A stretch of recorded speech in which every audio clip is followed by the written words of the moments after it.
Many of you know me, and I'd say you're expecting, for this far-sighted visionary guy, he's going to take us into the future.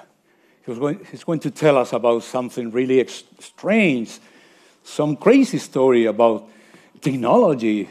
Well, no, actually, I'm going to tell you today the story of the potato. Let's see if this thing works. Well, let's go back a few thousand years, when man had to work the land with his bare hands of very small tools just to grow small potato. But luckily, a few hundred years ago, somebody came up with an invention, the engine. And then a tractor, machine, to work the land was built. From that day onwards, everyone who can afford it uses machinery to grow potatoes. Last century, we saw how services sector was born, and that tractor needed design. Now, think for a second about this question. When you buy a potato, what are you actually paying for?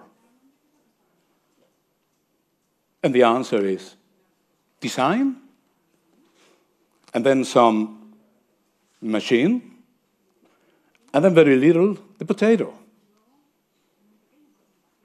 But today, we are beginning to ask awkward questions when we go buy a potato. We get to the shop and ask the person there, hey, are you sure this potato has been cultivated, grown, without affecting the environment? No chemicals? No global warming related to this potato?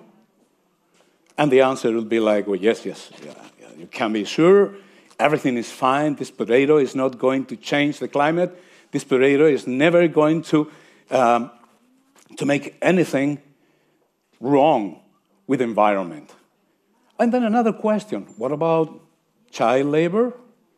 What about the slaves? What about, this kind of third country workers who don't get a proper salary, don't get any good conditions for the work? Oh, no. The answer would be like, no.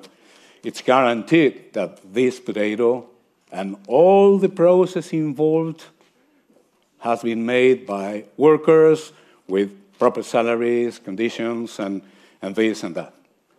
And now the question again is, when you buy a potato, what are you actually paying for? And by now you should know the answer. And the answer is solidarity and sustainability. And then you pay for design, and then a little bit the tractor, and then almost nothing the potato. Because things are changing. Look, if you look at the continuous line, the curve on the screen, that describes the growth of a system, let's say a country or a company, when you work on material things like infrastructures. You make roads, you make theaters, you make all kinds of concrete things. But there is a limit to the number of concrete things, infrastructures, that you can have in a particular city or country.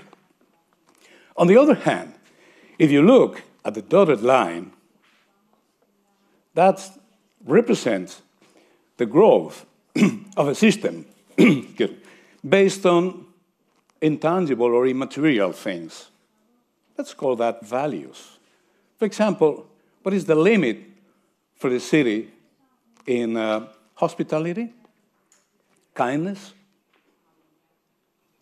creativity, there's no limits that we know about.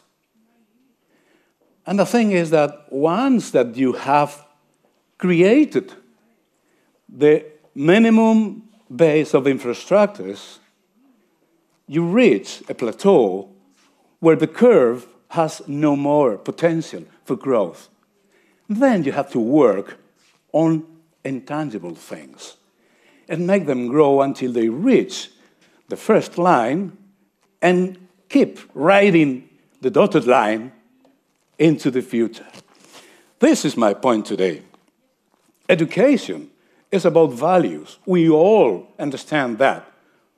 But the real meaning of values is that the future is not based anymore on physical, material things, but rather on immaterial, intangible values, like those on the screen that we in Bilbao defined to have a city that really looks into the future.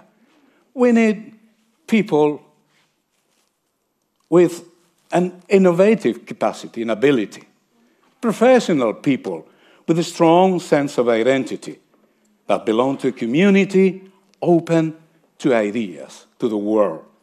This is what education should look like 10 years from now. And the question is now, are we ready for that? Do we really understand that education is about values? If the answer is yes, the future will belong to us.